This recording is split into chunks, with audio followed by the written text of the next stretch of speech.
back to the Washington Outsider Report on the Coalition Radio. For those newly joining the program, my name is Irina Zuckerman. I'm the editor-in-chief of the Washington Outsider. Today we are going to have a bit of an unusual format. With us today is Edward Epstein. He is an American investigative journalist and a professor of political science. He's taught many political science courses at top universities in the US. And he's written a number of books, including the one we will be discussing today, his 2017 book pertaining to Edward Snowden, who many people remember as a whistleblower who exposed the metadata collection program by the NSA, but others point to as an example of a major intelligence, a counterintelligence failure in the United States. And we'll be discussing this in a phone call format rather than our usual video Zoom format. So for those of you who want to listen in the car or while doing something else, you'll now have the opportunity to do so. The book we're discussing is called How America Lost Its Secret, Snowden, the Man and the Theft. When it was first published, it sparked a great deal of controversy because people argued about whether or not it definitively proved that Snowden had been working for the Russian intelligence, as the US government later concluded. But we are going to examine both this work and relevant current events through the lens of the intelligence, not through the lens of the law enforcement, not through the lens of whistleblowers and libertarian arguments about transparency in the intelligence world, but whether or not there is reason to believe that Snowden had connections with the Russians during the months around his leak and what happened afterwards. The reason why this topic is more relevant today is ever before is, first of all, Snowden resurfaced once again from merely giving lectures on security and privacy and secrecy. He is now affiliated with a number of Russian-linked operations, both influence campaigns, political types, covert action, and intelligence operations, and the damage that has been done by his leaks also survives till this day. It has colored the 2014 response to the Russian invasion of Crimea, and it has haunted the US government ever since then. What steps have been undertaken to address the security failures that were uncovered by this incident? We will also examine that as well. Well, I'd like to ask you, what interested you specifically in Snowden to begin with, and how did you come to a very different perspective from what most analysts were writing at the time? Well, it was a different perspective from journalism, but not a different perspective from the intelligence services or from the House Intelligence Committee. Or, to put it more simply, it wasn't a different perspective from the investigation by people who actually had access to what damage Snowden had done. The damage assessment, for example, of the NSA, which the House Intelligence Committee had access to, showed that Snowden had taken 1.5 million files. Some of these files had 32,000 pages of documents in them, so a file and a document weren't necessarily the same. Some had PowerPoint presentations, some had photographs. But he took the largest number of files that had been taken from the NSA. So from the point of view of the people I spoke to at the NSA and lesser extent the CIA and FBI, their perspective was that Snowden had stolen a great number of secrets, compromised a huge part of American intelligence, and done enormous damage. Now, you're quite right when you say this was not the current perspective that one would read in the press, because the press was fixed on an issue of whistleblowing, which was considered to be heroic. And, of course, Snowden did whistleblow. He went to Hong Kong, and he met with three journalists there, Laura Poitras, Glenn Greenwald, and an editor from The Guardian. And he revealed operations of the NSA, which were possibly illegal, and or maybe were definitely illegal, I don't know, but involved domestic surveillance in America and Britain. So it's not like he wasn't a whistleblower. It was that he also compromised U.S. intelligence. From a communications standpoint, the U.S. government has been extremely ineffective in bypassing this whistleblowing issue, and we've actually seen somewhat similar mishandling later on with Russia's election meddling and other concerns where both domestic and foreign actors were involved in issues, in political issues in the U.S. Okay, well, let me say. Yes. Yes. Whenever one is dealing with intelligence services, a state actor, in this case Russia or the United States, conversely, is involved. When Snowden went, he took these documents in June 2013, and he flew to Hong Kong. Okay, everyone knows that because he gave a televised press interview in Hong Kong with Glenn Greenwald. So it's very famous that he went to Hong Kong, very well known. But what is less well known is when he went to Hong Kong, he got in touch with Russian diplomats. Now, I use this word diplomats loosely because the way we know he got in touch with Russian diplomats is in September of 2013 at a televised press conference. Vladimir Putin said, I'm going to tell you something that no one knows. He said that Snowden got in touch, I'll use these words, in touch as translation of what Putin said, got in touch with our diplomats in Hong Kong. So, and those diplomats got in touch with me personally, that is me being Putin, and that I then authorized him to come to Russia.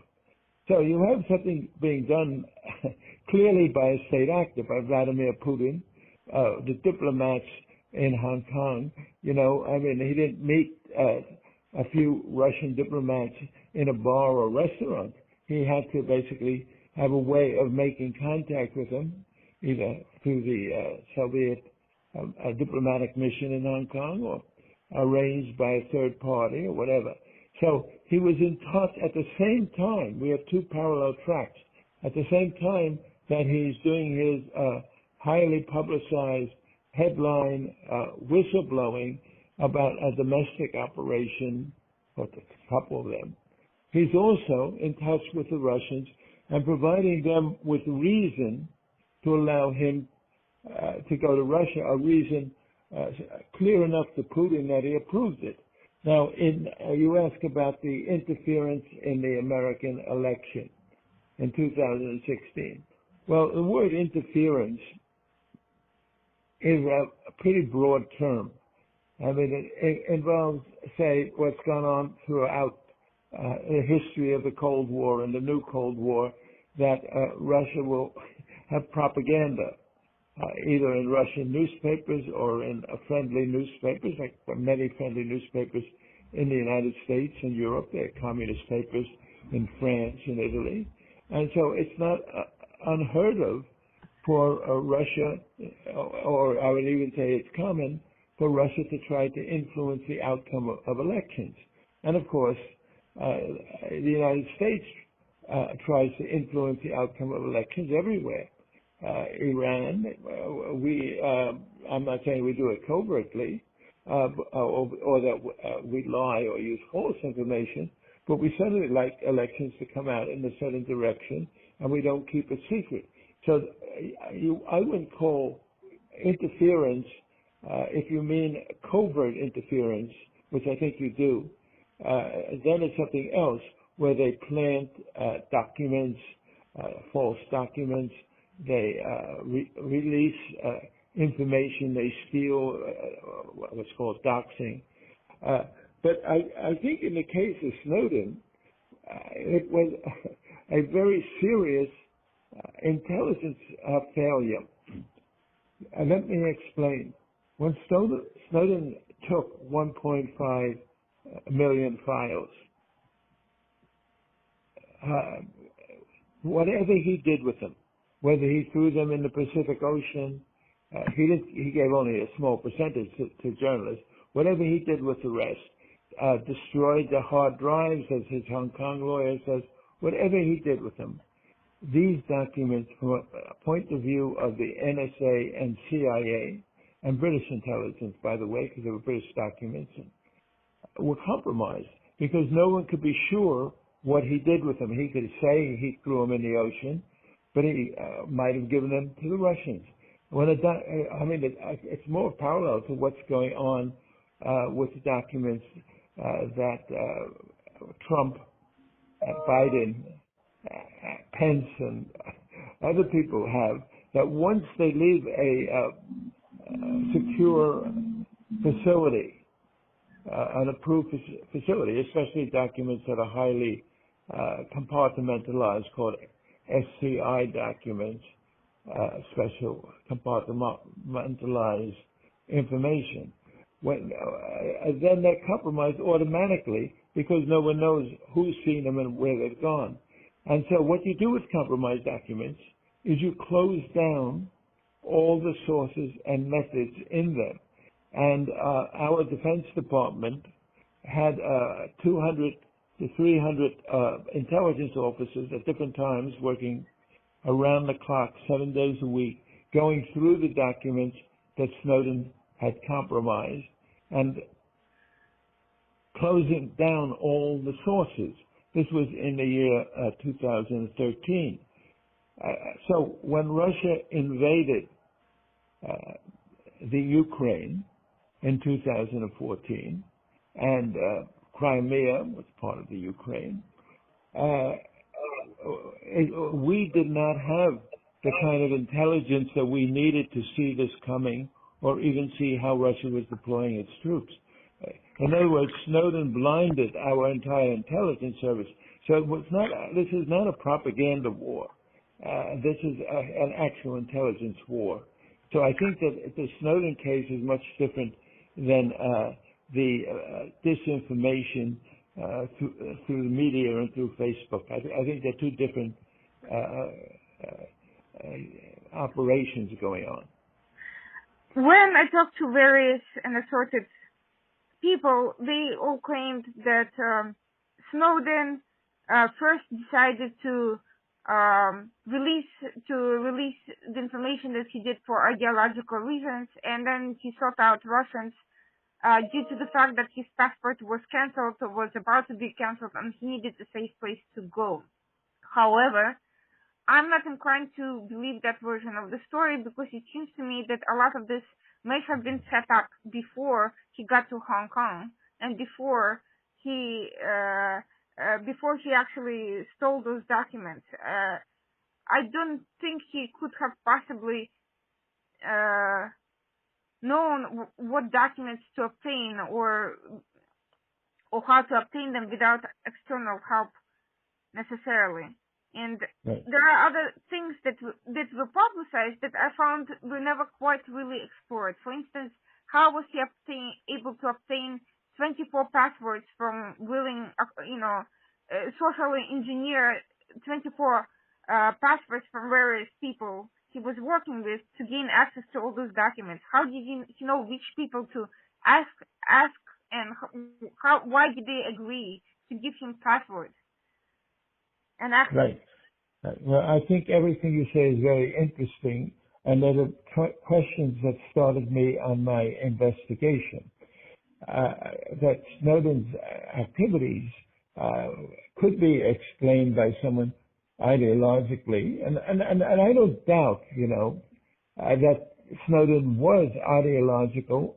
Almost all spies, ideological maybe, start out angry at their intelligence service. In other words, they start out annoyed by their superiors or feeling deprived of a job or disagreeing with the, like Kim Philby did, with the ideology of their government, whatever. They start out in that degree, but once they contact an intelligence service, the intelligence service takes over, even though they may not realize it, and grooms them to actually be valuable as an intelligence resource. We see this in Graham Greene's novels like The Human Stain. Going back to your question, when I looked into this question and spoke to people at the FBI and the NSA who were doing the investigation, they quickly veered towards the explanation that he was simply a disgruntled employee, because otherwise, if they follow the line of reasoning you suggest, they then have to say that there are really intelligence problems, because there's never one mouse, there's never one mole, because if they manage to penetrate an intelligence service, they've obviously used that penetration to expand. So I could find no evidence that he was in touch, even though I looked, with any, and I found suspicious circumstances. I could find no real evidence of any prior contacts he had before the documents, before he took the documents. Now, the absence of evidence doesn't mean the evidence doesn't exist. It's not evidence of absence.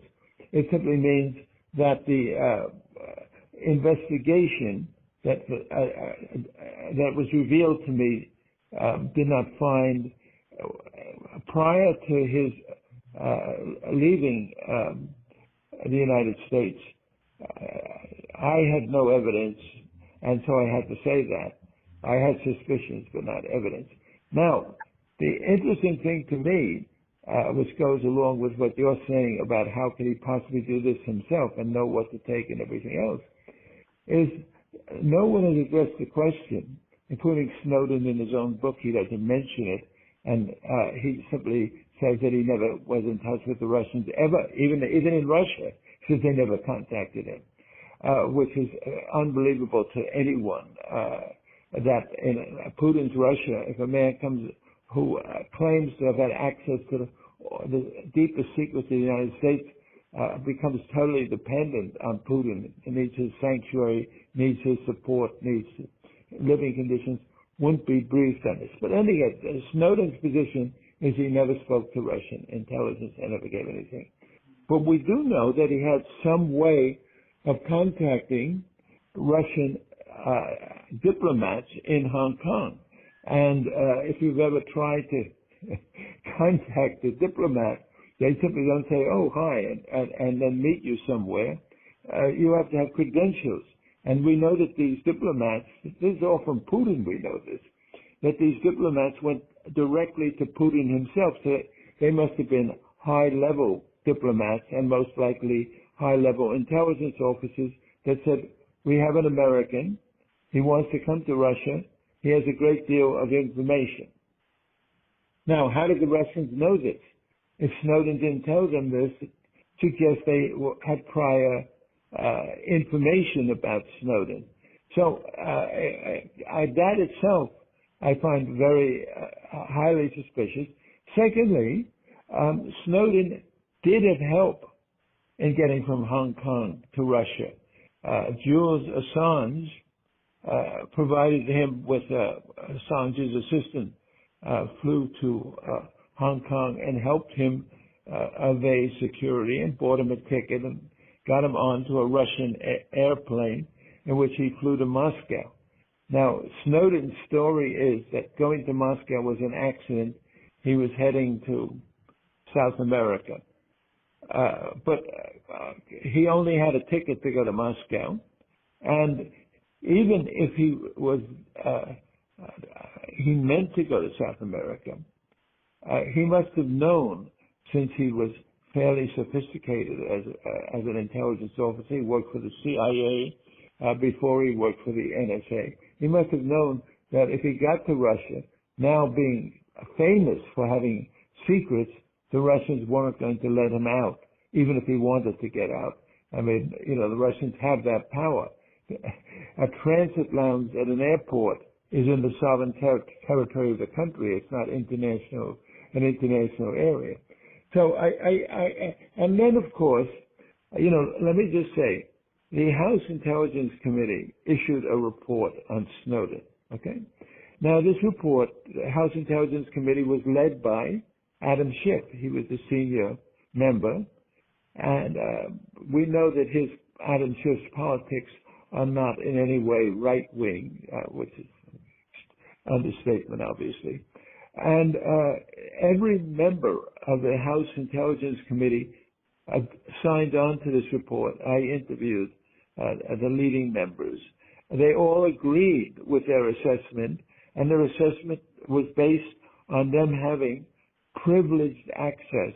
In other words, that the members had the highest intelligence clearance, and for over a year they met with the relevant officials in the intelligence community, and they came to the conclusion that Snowden had contacts with Russian intelligence officers after he arrived in Russia. Okay, so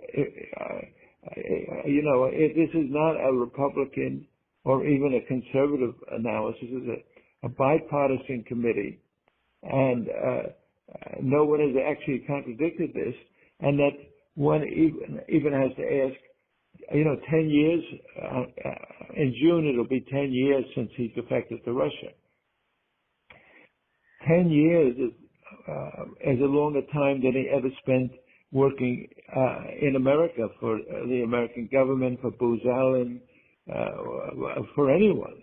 In other words, he spent most of his life now in Russia. Now, maybe he supports himself by lecture fees. I don't know. But I did speak to his lawyer in Russia, and his lawyer in Russia told me that he was working for a cybersecurity company. He didn't tell me which one. Of course, he said he couldn't tell me. It was a secret. So in some ways, one has to ask, what has the guy been doing in Russia for 10 years? And of course, he does know enough. He's a smart guy. And he was a buff in intelligence matters, and they very interested in cyber security and cyber penetration and how you send coded messages and everything else. So one would have to think that would Putin allow him to live in Russia and receive the protection of the Russian state if he wasn't assisting them in their current, now war in Ukraine, but a few years ago in their current campaign to affect the elections and affect the outcome of the election in the United States. And I don't see why we have to just talk about the presidential election. Many elections are important in the United States, Congress, even state elections. And I'm sure that, Russia, like the United States, is interested in influencing its main adversaries. So, before we come back to modernity, and I'll explain the reason why I'm interested in Snowden 10 years later, there was something you said struck my interest, which is that you said you had no evidence that he was directly in touch with the Russians before he went to Hong Kong.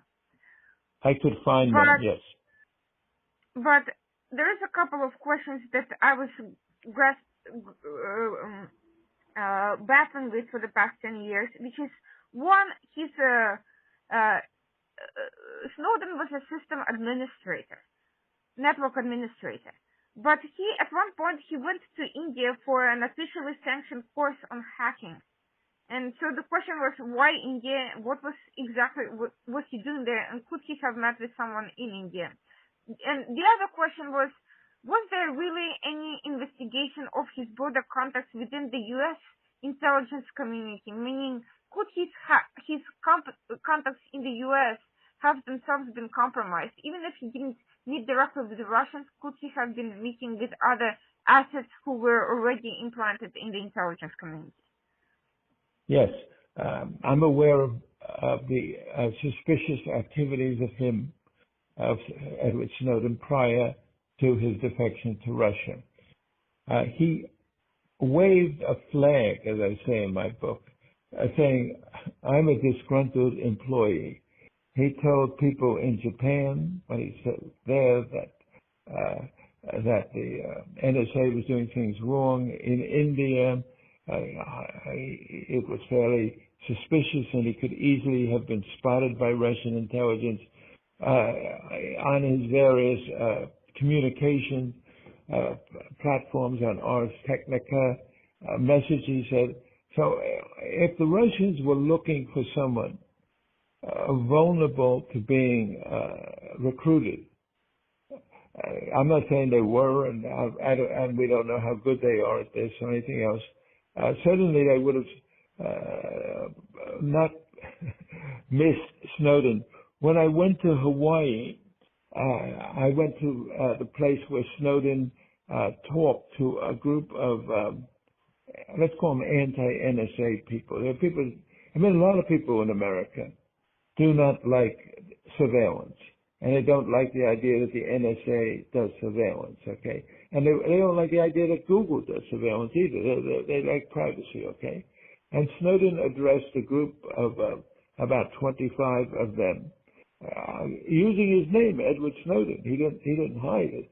He didn't hide his identity, and he explained to them how they could use what's called Tor technology, which is a way of evading having your messages traced back to you. It stands for the onion router, T-O-R. So during this discussion, I found a number of people who attended his lecture. And in the lecture, he said that about half the people that he works with objected to the NSA's surveillance. And he talked about it. And so, it's not like he was keeping his dissidents a secret. He was pretty outspoken about it. And once he got in touch with Laura Poitras, who knew Glenn Greenwald and the other people involved from a foundation or a little security group they worked at in New York. He communicated with them, making it clear that he was willing to take information from the NSA and give it to them. So they tried to be very secure. They used air-gapped computers. That's what Laura Poitras says in her book and film. But the Russians have ways of breaching amateur security, and so for that matter, to the Chinese and the CIA.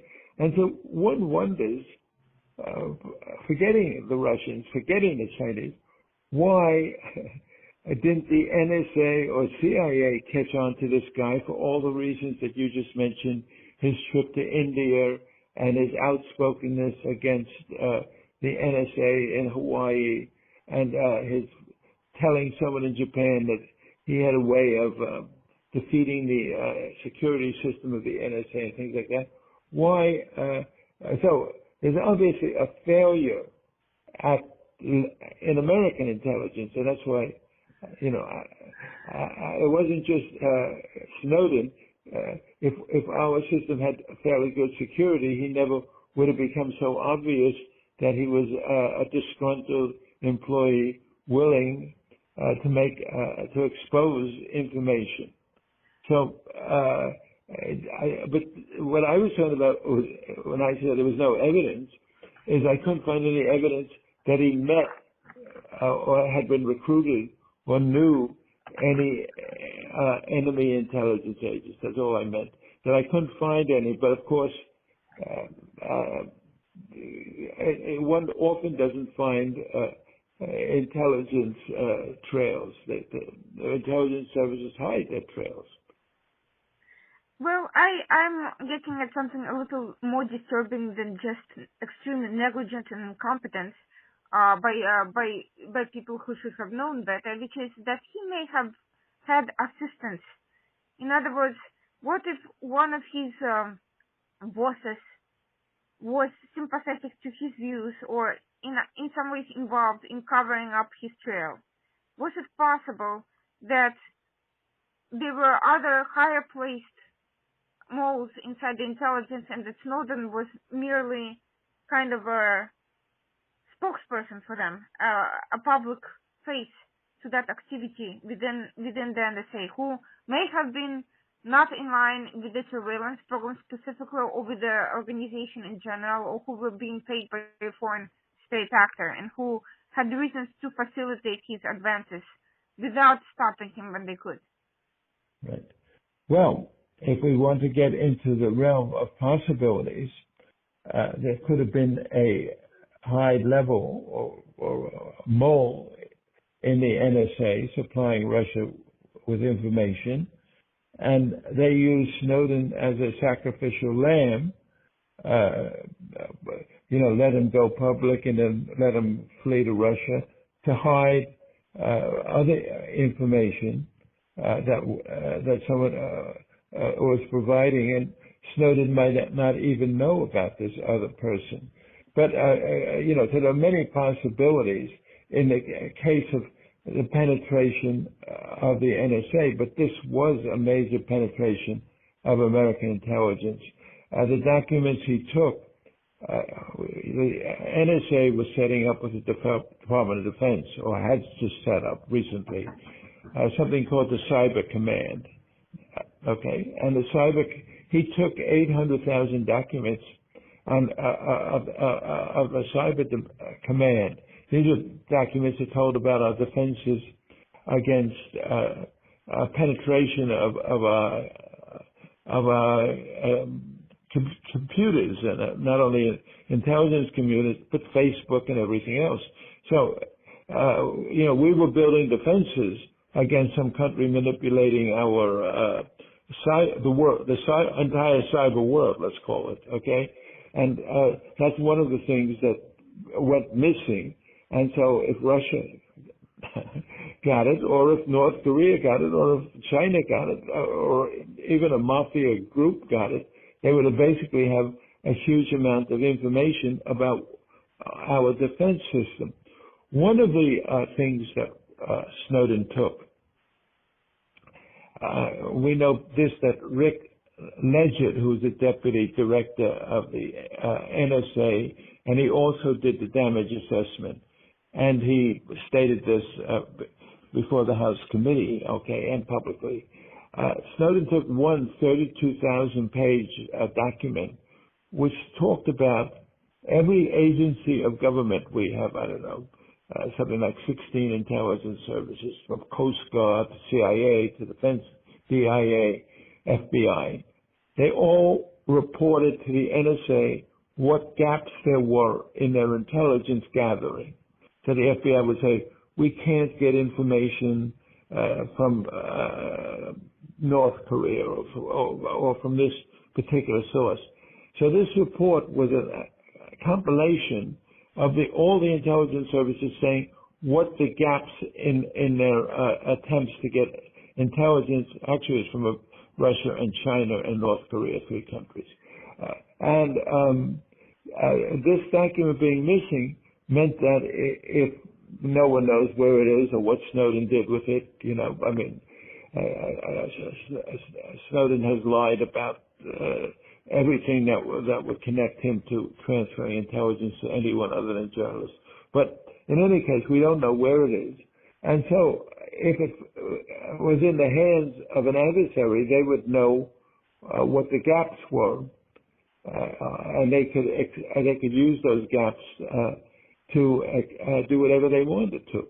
And so, I think that the question of whether they had recruited Snowden, then the issue comes up, well, why blow someone you've recruited, which, I mean, if he was supplying them with information prior to his going public, they wouldn't have wanted him to go public.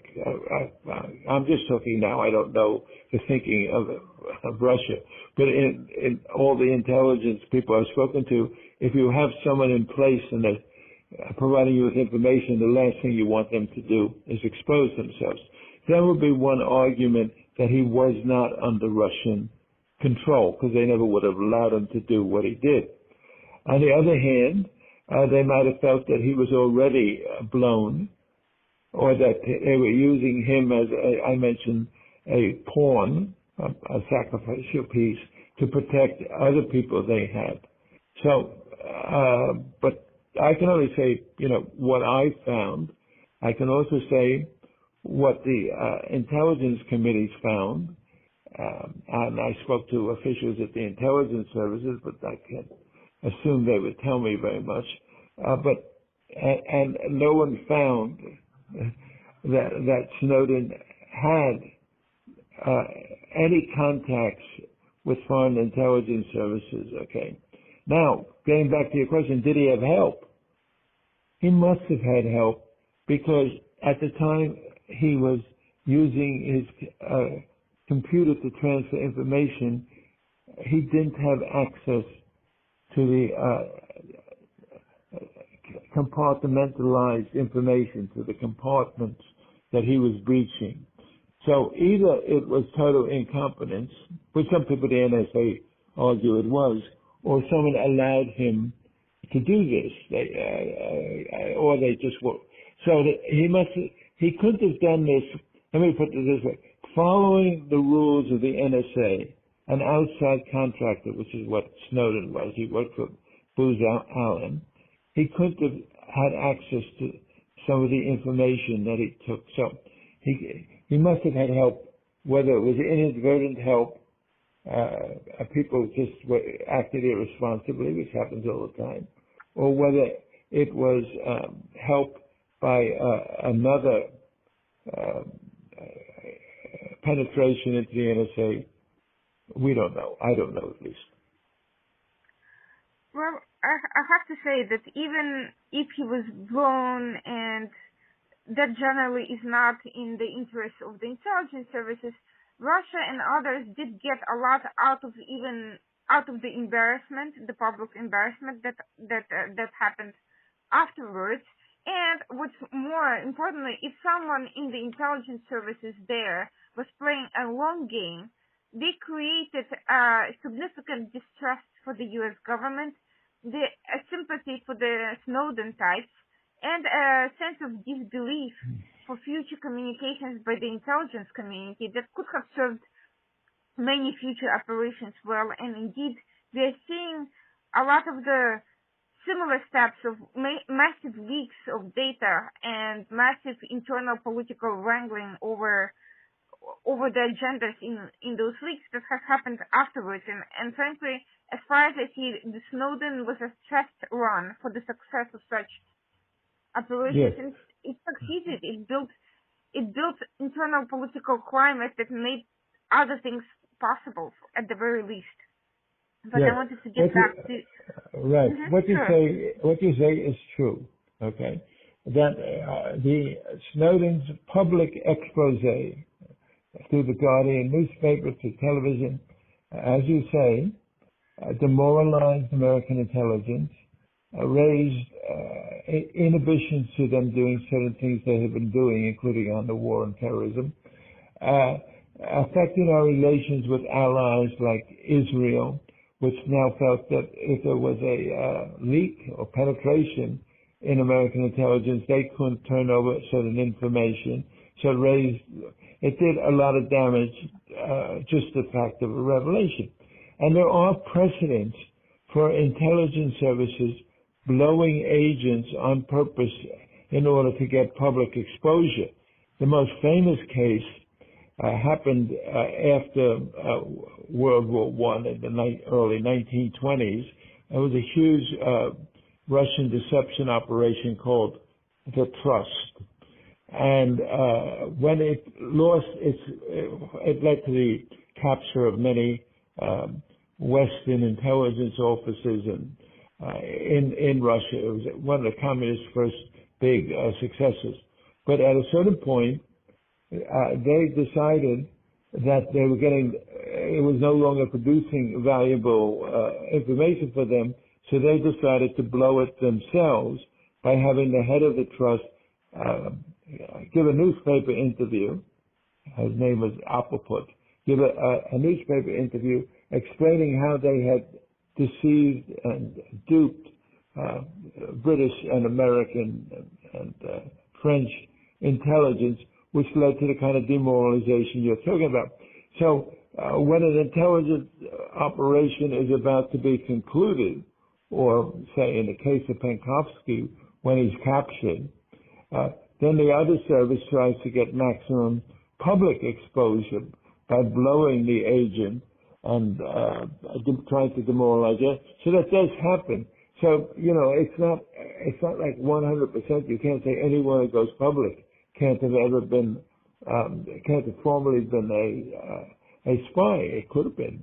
I'm just saying that if he was a productive spy, they would have to have balance losing him as a productive spy, which is a spy in place, of course, as opposed to the demoralization and that they were gained by the kind of event that happened in Hong Kong.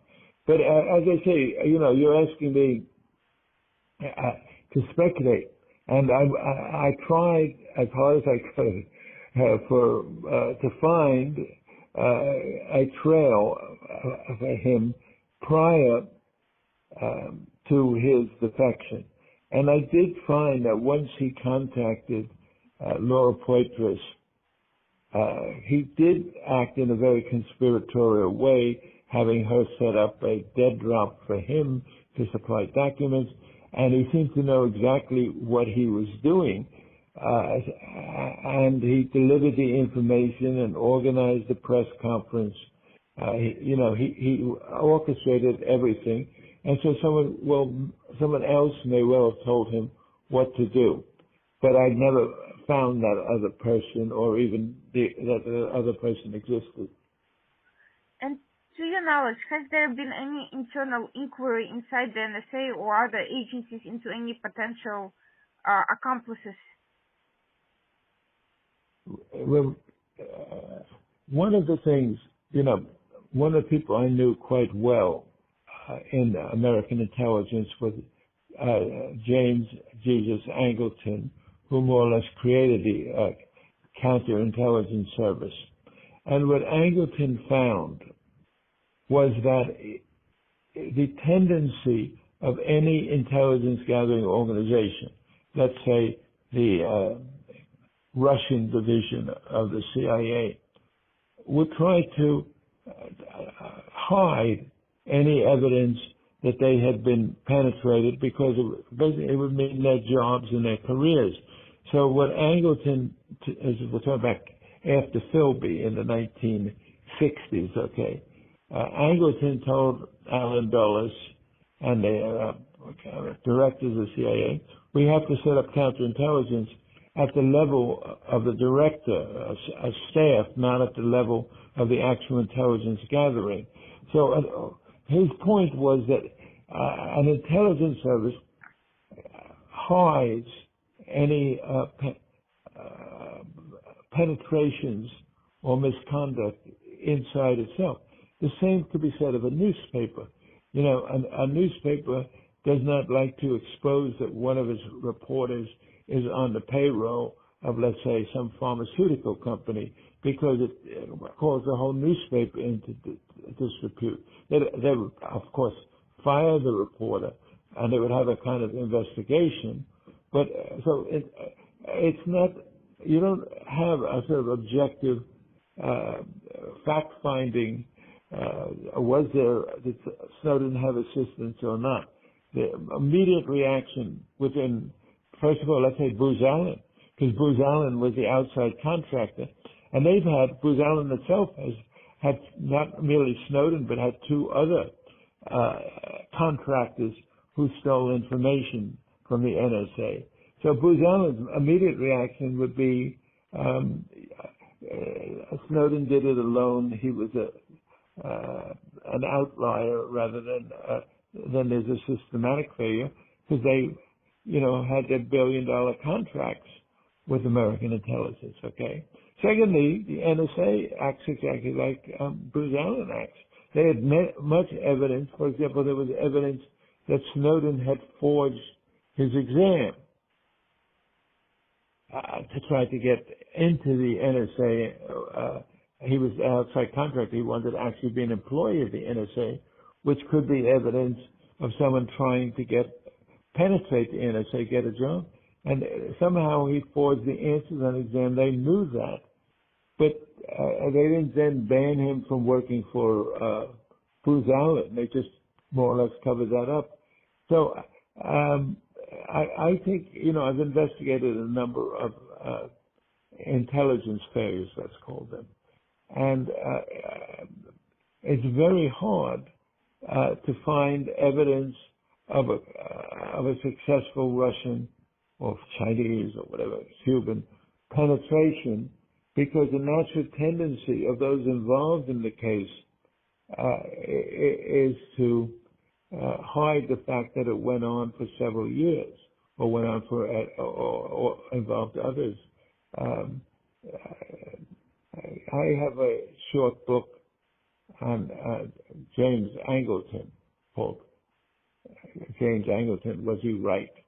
And in the book, I go through at the end of a number of CIA recruits, people, Russian diplomats who supposedly were working for the CIA. And their information was very important and was being passed on to the president. And what they found is, after they discovered that these people were double agents, so they were actually working not for the CIA but for Russia and only pretending to work for the CIA, when they found that, rather than reviewing it and going back and looking at all the fake information they gave, the CIA itself hid the fact that they had been supplying the president and the Secretary of Defense with fake information. So I think inside an organization, organizations do not like to investigate themselves. They do not like to say they're corrupt. So it's not an easy task. So is that possible that to this day, if there were some additional insiders, they still might be operational? Yes, it's possible. If there was one, 10 years, there were a number of agents like Robert Hansen and Alder James who lifetime service was longer than 10 years. So yes, if the Russians had a successful penetration of the NSA, and they had one historically, like Jack Dunlap, but they had a present one at the time of Snowden in 2013, and they used Snowden to hide his existence. We're now in 2023. Yeah, it's certainly possible a person would still be there, maybe even promoted to a higher level. So the reason all of this surfaced in my mind 10 years after the chain of events is that Snowden, unlike many of his predecessors who fled to another country, is not just merely sitting there and teaching courses to whoever, but he's been very active operationally publicly. He's been known to be connected to Kaspersky, which is in itself a cyber firm connected to the FSB, and he's also been connected to a cryptocurrency project that is known to be funding separatists in Spain and other countries that are backed by Russia. So, unlike previous sort of spies who faded into the background and kept a low profile, Snowden is very much still being used very actively, and not just as a propagandist, but as someone as face of significant operations. And my question is, why would that be? Why would someone like him continue to be active and known when his identity has been blown, and when he's clearly linked to the Russian intelligence now, whatever may have been the case previously? Well, when my book came out in 2017, I was attacked in the New York Times for being, as the reviewer called it, obsessed with Russia. Because I made a big deal out of the fact that he had defected to Russia, like Philby had defected to Russia, like Burgess, like McLean. And so I was attacked for being, if my book had come out a year later after Donald Trump had been president and the media had suddenly turned against Russia, no one could have said that because the media were so Russian obsessed, which they still are, by the way. But I think the answer is very simple, at least in the media, and I think also in the government. A narrative is established. When that narrative is established, it's like a huge iceberg floating it's very hard to change its course. I mean, and people just go back, journalists have their clip file, they go back and say, but this journalist said this one said that. So what happened is Snowden very successfully established a narrative that he was a heroic person sacrificing his own freedom, which he didn't do, by the way. He went to Russia, like Philby did. It's not sacrificing your freedom to defect to another country, but sacrificing his freedom in order to help the public of America and England, because he exposed a lot of British activities too. And once that narrative got established, newspapers like The Guardian and the New York Times, New York Review of Books, Nation magazine, he gave them interviews while he was still in Moscow. Their reporters spoke to him, or actually went over and visited him, spent time with him, and that narrative became shielded in Teflon. And so, I was attacked for basically attacking their narrative. And I think that happens a great deal in journalism, that it takes a lot to crack a narrative once it becomes the established narrative. The reason I'm so curious about all of these events is that there's evidence that Snowden is linked to building up other operations that are no less damaging than his own activity back in the day, albeit perhaps in different ways. He is linked to various platforms that are alleged to specialize in digital rights, but have their impact has been to cover for Russian disinformation operations and Russian funding of operations. And Snowden has... Let's take the United States, for example. This is to get to Russia. In the United States, many Russians defect to the United States. Okay? They come over from Russian GRU, FSB, KGB. They defect to the United States. One could easily name a dozen or so. When they get to the United States, the CIA has a special branch that takes charge of them. And then they are exploited.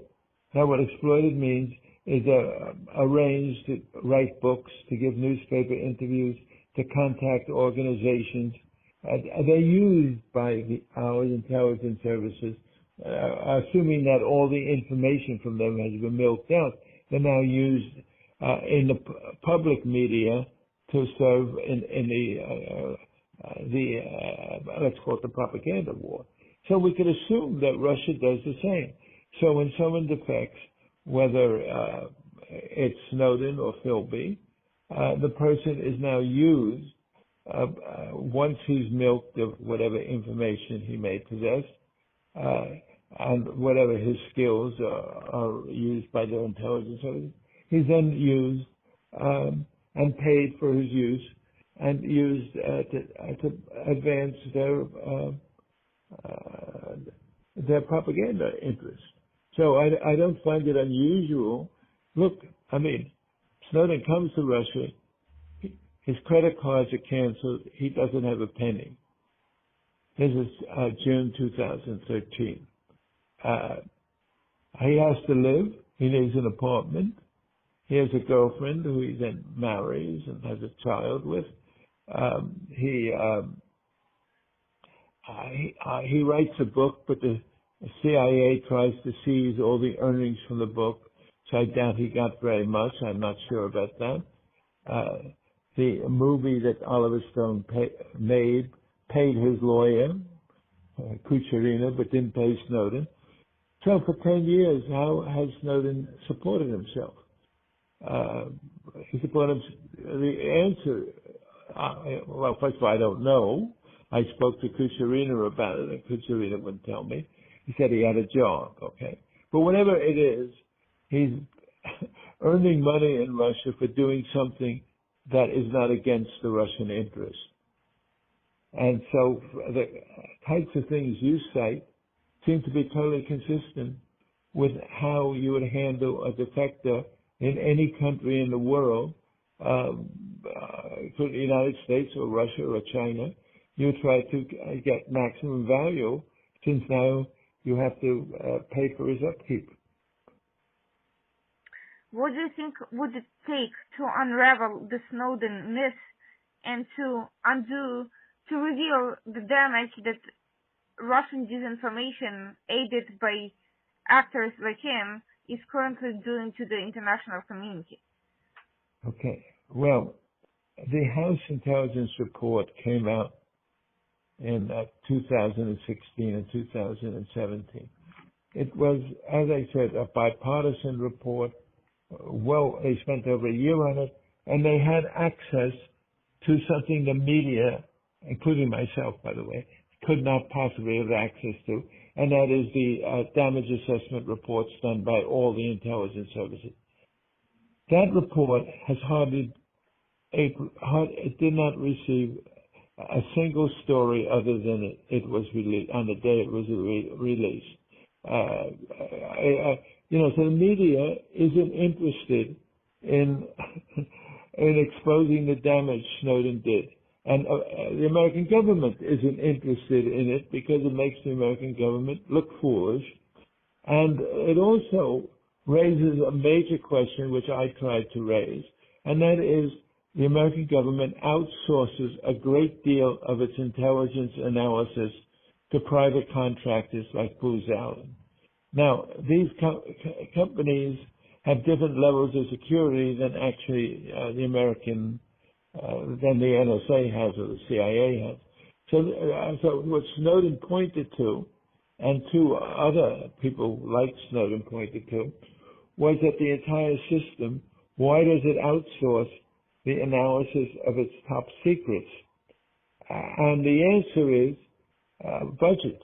That Congress gives a certain budget and it keeps cutting the intelligence budget. But one way around congressional appropriations is for them to contract to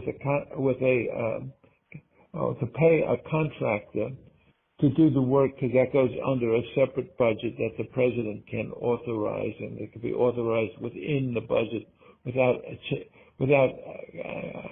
having the same level of congressional scrutiny. So to answer your question, no one is really interested in exposing major defects and deficiencies, including penetrations of American intelligence. But meanwhile, the impact continues to grow and become even more damaging. And we're not even talking about the operations that were compromised back in the day. We're talking about the ongoing impact today that is current, that started with the war in Ukraine and the lacking intelligence and the impact it has on other propaganda issues, on other tensions with allies, other cyber operations, other disinformation campaigns, all of that generated from the information from Snowden, facilitated by Snowden himself currently, and also by the potential vulnerabilities that continue to be exploited, possibly the same operatives being in place and so on and so forth. Basically, not only nothing has been fixed, but it's actually been exploited more and compounded by other issues. So what? Right. So, Look, it's an embarrassment to the media that their great hero, Edward Snowden, is still in Moscow and I just sought and received Russian citizenship, which probably qualifies him for the Russian military. In any case, and Russia is now engaged in a war against freedom in the Ukraine. This is an embarrassment. And so the easiest way to deal with an embarrassment is not to mention it. Have you seen any articles, whatever happened to Edward Snowden or what's he doing in Russia? None. And the basic response to my book and to was that, look, he made a mistake, I made a mistake here or there, and I did, there are mistakes any author makes, and I did make some minor mistake. And from there they go on to, say that this is all fake news and this is untrue, and they go back to their narrative, and they stop thinking about it. No one thinks about, except for you, no one thinks about Snowden anymore. And people ask me when I meet people at dinners and things, they say, have you seen Snowden recently? As if he's in New York. I said, no, he's in Moscow. And they look at me dumbfounded. Apologies, my call dropped. You were saying that... Well, what I'm saying is that in the American public, remember Snowden as a hero that they saw on television. And they assume that he either came back to the United States or that or they don't think about it.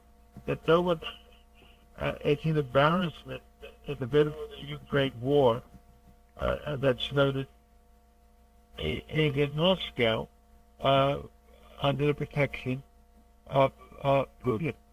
And as I said earlier, I have for this is my book. In 2014, when Russia invaded Crimea on Ukraine, the Wall Street Journal reported a very good piece that our NSA was completely blind to the invasion that our eyes and ears observe, our intelligence gathering.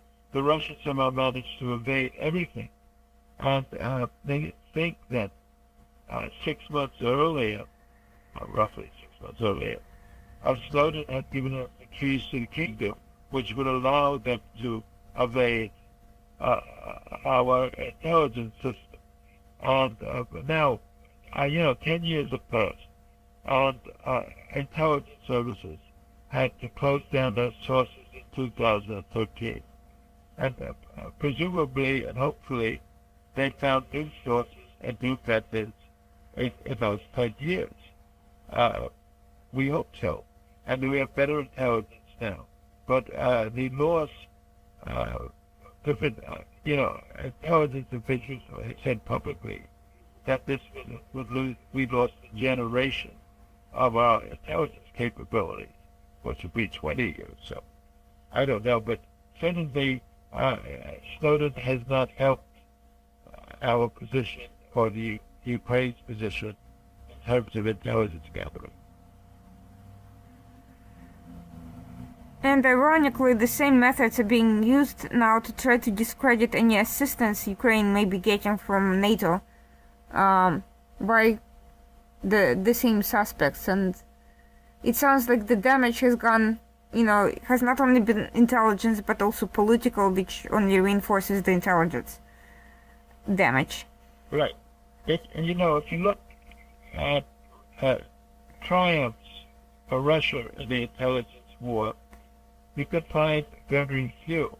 I mean, Philby goes back to the 1950s, okay? Burgess, McLean. There have been a few, a guy called Edward Howard defected to Russia, a few minor. So Snowden was a great brother in their camp, that an American who had access to the NSA was able, according to America, take 1.5 billion files. Decides to live in Moscow and work in Moscow. It was a triumph, and for Putin. When Obama asked Putin to return him, Putin just laughed at him and said no. And Obama reacted by calling off the two-man summit in 2013, but that was a total reaction to research. So America wanted a lot better relations with Russia. And so, up until even when Russia seized the Crimea in 2014, our sanctions were limited against Russia. The case still was supplying oil, energy, steel, magnesium, aluminum, and even today, says things are exempt from sanctions, including oil, and including steel, including titanium. So we still are, I wouldn't say half-hearted, but we're only now coming around to see Russia as an adversary. But the fact that we are overlooking still to this day Russia's disinformation and information warfare efforts, that makes future Snowdens more likely, especially when they're glorified and when the ideological uprooting of key principles that would have downplayed the likes of Snowden in the past is allowed to take root across society. Well, I don't know about it's hard to judge the propaganda war. I tend to think it's overestimated, that the Russian propaganda had very little effect on the American 2016 election. That's my own opinion. I'm more interested in the substantive destruction of the capabilities of American intelligence to look inside Russia and see what they're developing. Other people are much better on the subject of, how much damage is done by misinformation and propaganda in the public sphere. Maybe a great deal, but I don't know very much about that. Has there been any effort to restore U.S. capabilities and restructure things? I mean, so far I'm not seeing anything, and yes, we've got some intelligence right on the start of the war, but overall, from everything I hear, our capabilities have been erased not just by Snowden, by subsequent mistakes and the hiring process and all sorts of other issues from within. Well, you say we had intelligence about the start of the war, which is true, but the Russians didn't hide. I mean, they, had 150,000 troops mobilized, marching up and down the border. It was on Russian television and everything else. So it didn't take, a fall to reveal this great penetration, unlike the way they operated in 2014, where they just suddenly took over the Crimea, and that the humans were green men who claimed to be volunteers or whatever they were. we were more successful in 2022 in seeing what they were not trying to hide. In fact, I think that they were trying to make it clear to us in the hope that concessions would be obtained simply through mobilization of the troops. I think that that's all. But in any case, I think that our military intelligence in the Ukraine is probably pretty good. Our overhead reconnaissance, our satellites, our AWAC planes of flight. I think the military intelligence is always very good because the Russians, troops, and maybe all troops now, I don't know, have cell phones, which change everything of war because they can detect where they are by their cell phones.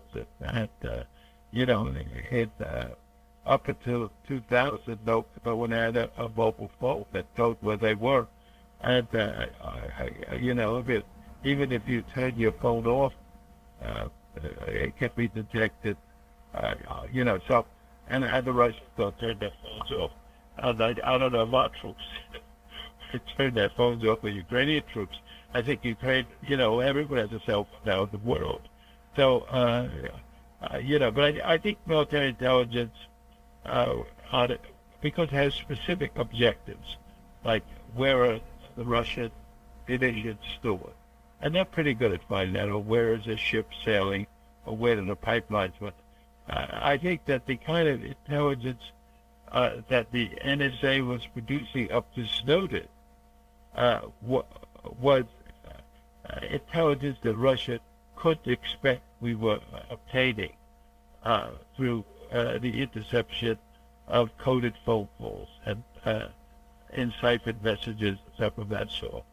So I think that, that there was a huge loss in 2014 because they, we had to close down all our sources and methods. And I would assume, maybe wrongly, but I assume that having Russia in the palm of their hand for 10 years, they became quite familiar with what our intelligence capabilities were up to 2013. And of course, if the whole situation has not been cleared out and there were any other, insiders, then they might still be very well familiar with our, at least civilian intelligence to this day. Yeah. Well, I mean, also another thing that a defector can give, any defector, Russian defected to America, American defected to Russia, whichever makes you, he can name other people that he met in his service at either Booz Allen or the NSA who are disgruntled and angry at what the NSA does.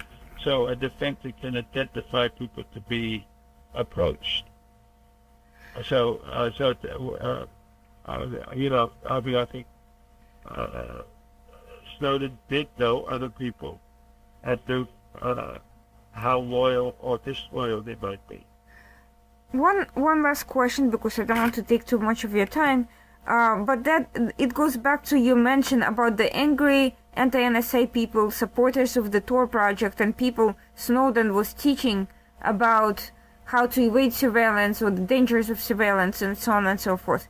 How many of those people do you think would have been, do you think some of them could have been potential targets for the Russians or other foreign intelligence as well? People who were not strictly speaking part of the intelligence community, but who were sort of involved on the outer spheres and sympathetic to ideologically. Well, I think the people that Snowden contacted were not in any way spies. I think he contacted people, Laura Poitras and Glenn Greenwald, because they were demonstrated that they were sympathetic to his view and very concerned about American surveillance. He picked people that could be helpful to him because he knew that they would resonate with what he was offering them. So I don't think they had to be in any way connected, and they weren't by being connected with any intelligence service. They were people he used to get his perform what he was performing, and that is make himself into a hero. They went over to Hong Kong. They saw a huge scoop. They saw the opportunity. A huge scoop would afford them of advancing their sincere interest, which was defeating the NSA and defeating American surveillance of America. Very certain that. And so they saw Snowden as useful. Snowden saw them as useful. Well, I do find it ironic that Glenn Greenwald echoes a lot of the Russian talking points now, whether that's a coincidence or not, that's, a matter of... Right. Well, things happen, and people are often used without them knowing who's using them for what purpose. And I think that the true genius of an intelligence service, when the FSB, SBR, CIA, MI6, is being able to use people without them knowing that they're being used. Would you say that the Snowden, or the way the Snowden operation was handled, is in any way similar to what happened with Oswald? What happened with who? With Oswald. I'll go on. Well, both defected to Russia. Oswald was a U.S. Marine discharged for parade, dishonorably, whenever, maybe not dishonorably, but discharged. And, Snowden had been in the American military. I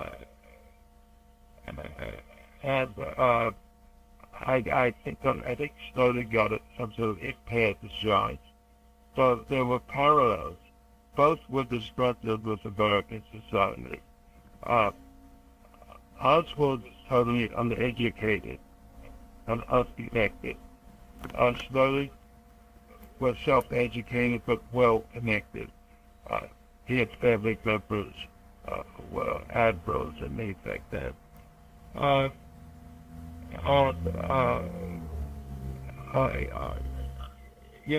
Oswald had some access to secrets. He worked at a YouTube base. He said he did. He said he had access to secret both of Russia. He also had a press conference in Moscow. Had a journalist, Phil Johnson, write about why he defected like stuff. So there are some similarities. But I think, that Snowden was a very different case because Oswald was perceived by the media, correctly, by the way, as being an assassin.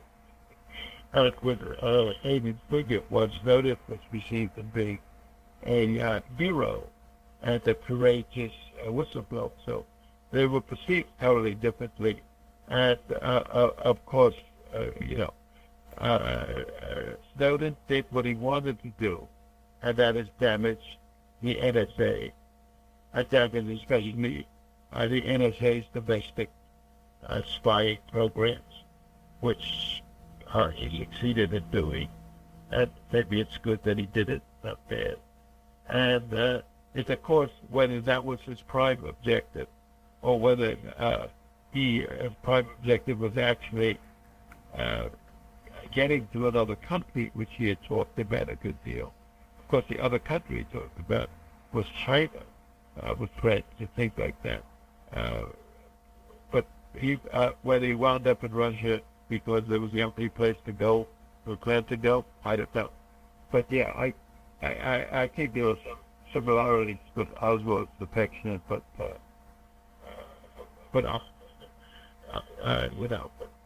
Oswald came back to America after like 2 years. Well, the rest let him go back, but they'll never let Snowden go back to America.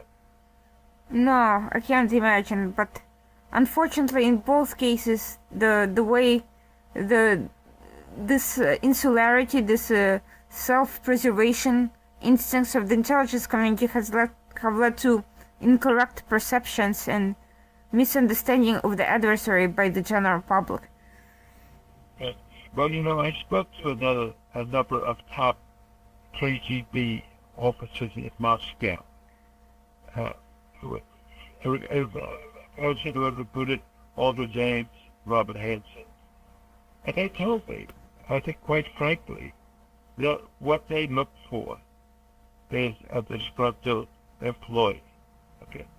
Once the disgruntled employee initially doesn't have any idea that he's being approached or recruited by a foreign intelligence service. He just finds a sympathetic person. And then gradually, incrementally, slice by slice, he is slowly made to do their bidding. And in such a way, it maybe at the end of the day, he never realizes that he was ever manipulated by head of intelligence service. They're very good at basically finding disgruntled employees. And disgruntled employees we can find by either having another defector who tells you who the disgruntled employee is, or simply following the behavior, let's say, on the internet of a number of likely possible candidates. See what they write each other. So, but what I said before, intelligence services, it's not like in the movies where they go to someone and show pictures of some compromised activity and say, now you're a man. It's a much slower, incremental process of which the target is rarely aware of even who he's working for. Well, thank you so much for these wonderful insights, and thank you, Irene. It's very nice speaking to you. Sure.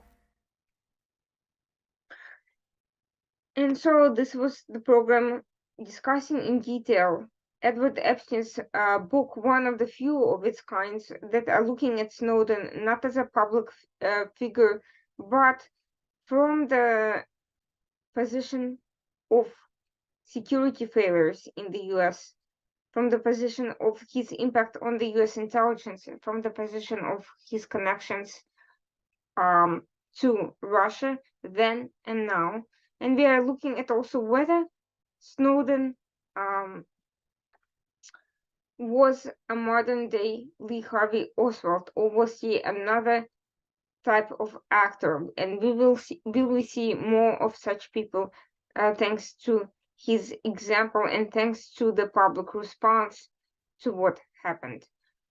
Thank you for everyone who joined us today for this controversial but extremely relevant topic.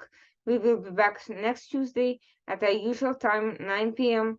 Thank you for watching. This was the Washington Outsider Report with Irina Zuckerman, the editor-in-chief of the Washington Outsider on the Coalition Radio. And thank you and have a good night.